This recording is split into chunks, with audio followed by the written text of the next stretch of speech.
My name is Jake Bierman, and I'll be reviewing a TV show called Narcos. When you hear the word Narcos, you probably think of a bunch of crazy drug lords beheading each other and being super rich. Well, that's half of it. Narcos is centered around a popular drug lord named Pablo Escobar. In the TV show, Escobar came into power in the late 80s. In this show, Pablo at one point was so popular, he became a senator. He gave money back to the poor and held meetings so people's voices would be heard. Behind the scenes, though, he ran one of the biggest cartels in the world. He had so much money that he would tell his men to dig holes in the mountains and put the money there. No one knew about his underground business until two DEA agents, Pena and Steve Murphy, came into Colombia and stopped his dealing to the U.S. They thought they would catch him in 5 months, but it really took 5 years. In the show, they showed all of Pablo's family. Pablo did everything for his family and spent a lot of time with them. The acting in Narcos was very good. Something interesting about the acting, though, was they all spoke Spanish the entire time. The only characters that spoke English were the DEA agents. There were subtitles when they spoke Spanish so you can understand them. Another part of the show was that they had really good clothes. They wore the same clothes as they did in real life at that time. The clothes also showed that he was doing a good job or a bad job in making money.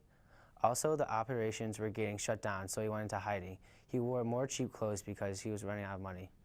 Also, the character looked a lot like they did in the real life. They looked the same size and height. All in all, I think Narcos is a great show to watch. From the first episode to the last, you'll be on the edge of your seat. Now, for his story, Nate Lampras. Hi, my name is Nate Lampras, and I'll be talking about a TV show, Breaking Bad. This show is an American crime drama television series created and produced by Vince Gilligan. Walter White is an extremely overqualified high school teacher at J.P. Wynn High School in Albuquerque, New Mexico. Later in the show, he finds out that he has stage 3 inoperable lung cancer.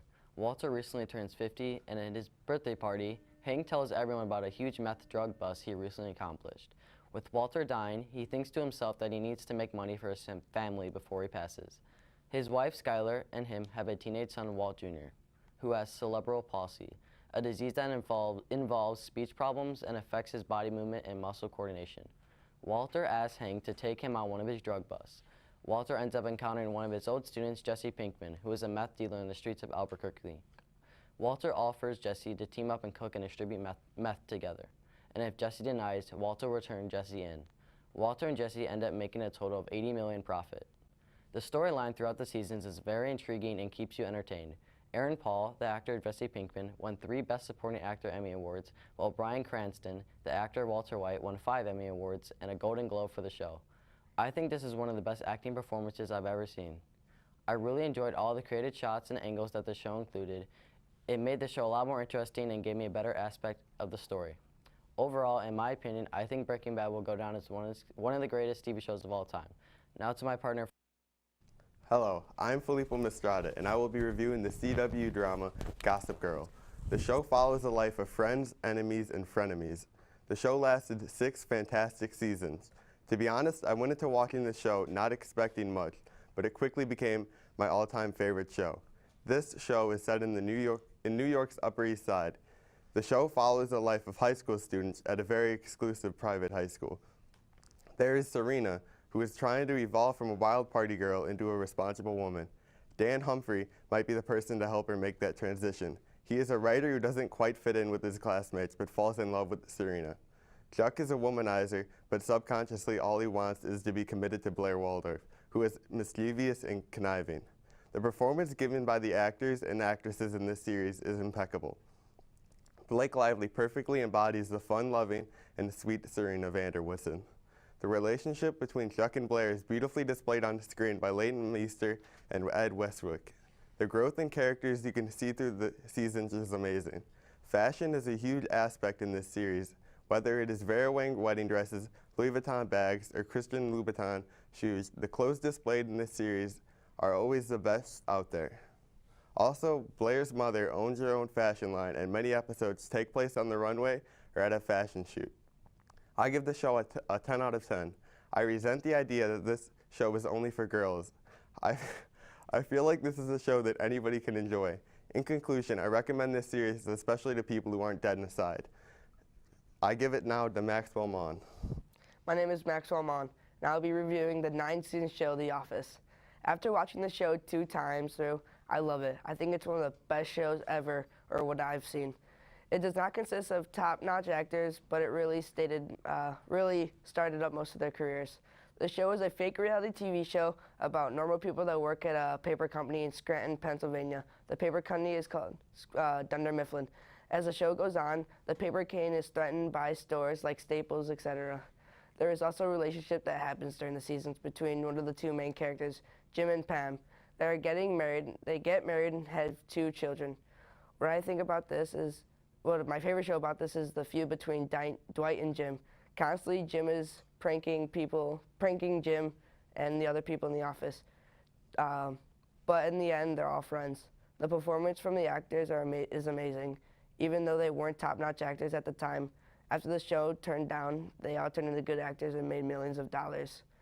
The main character of the show was Steve Carell as Michael, John Krasinski as Jim, and Rainn Wilson as Dwight. The Office was a great show, and I wish it had 100 more seasons, but unfortunately, all the good things must come to an end. But good for us, they made a spin-off show called The Office UK, but unfortunately, it was not that good. And it's nothing like the original. I had to rate this 9-season TV show. I would give it a 10 out of 10. Now to Noah. A lot of times critics and people alike tend to forget that movies are supposed to be enjoyable. A lot of that gets lost in people overanalyzing and getting too serious about movies and all forms of entertainment in general. That's why I feel Guardians of the Galaxy feels like a breath of fresh air. It's an awesome movie with a great story and very memorable characters. The plot puts memorable characters into a fun and easy to understand plot.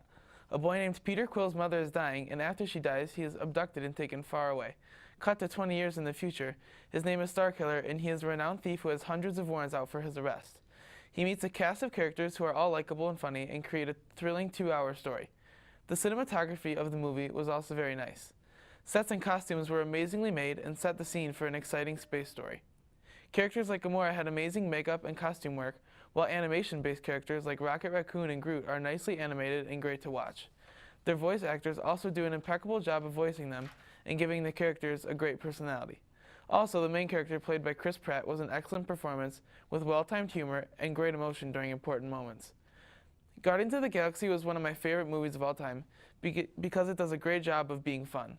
While it's not going to challenge you mentally or make you seriously feel any emotions, it will make you laugh and be happy for about 2 hours or so. I would give this movie a 9 out of 10 and say it is one of my favorite movies of all time. Now over to Dan Tenaglia. A classic film with one of the most iconic film scores of all time, 2001: A Space Odyssey is a movie that will take you on a journey and introduce philosophical ideas that you've probably never thought of before. Ahead of its time in ideas, cinematography, and special effects alike, this movie is sure to impress with its stunning aesthetics. The story is split into 2 parts, one being the prologue and the other being the actual story. The prologue, following opposing tribes of apes, sets up lots of ideas and basically takes you on a much more interpretive, symbolic, and short version of the full story. Then, through one of my favorite film cuts of all time, it is converted into a sci-fi psychological thriller about the terrors of artificial intelligence, space travel, and human nature. It delves into the depths of the human mind and intelligence through the eyes of human astronauts Dave and Frank, as they are slowly manipulated by the AI system controlling their ship, HAL 9000. Dave is driven to the literal farthest point humanity has ever gone before, yet it is a familiar milestone of evolution to the pinnacle of the prologue of the film. Now on to my good friend and esteemed film critic, Hayden Zima. Hello, and I am very excited to say that John Wick Chapter 2 has come out, and before you all see that one, I decided to review the first one for you. So John Wick is the story of a retired hitman mourning over the recent loss of his wife. He lives alone with his dog, but what's so special about this dog is that it's the last gift he received from his wife. John's home is invaded. He is beaten by a sadistic thug whose eyes on Wick's personal 1969 Boss Mustang. During the invasion, the very dog that his wife gave him is killed without mercy. Awakened and enraged, the assassin goes on a brutal killing spree. John Wick is brought to life by Neo himself, Keanu Reeves. By far, one of my favorite things about this movie is what you see is what you actually see. Reeves went through extensive amounts of martial arts training to play this violent character. The shootouts are brutally satisfying, headshot after headshot after headshot. Keanu does an excellent job of displaying emotion through the character does not talk much. Anger and sorrow has taken over John's instincts, and he begins his hunt for revenge. As I've said, the action is what stands out in this movie. The Steadicam shootouts are phenomenal, and most of the fight choreography is done by the actors giving the scenes more realistic feel. It's not as jarring as most movies make their action sequences, which is among why I think John Wick stands out today. I strongly recommend John Wick to any fan of Keanu Reeves' past work, or any fan of action at all. I give John Wick an 8.5 out of 10.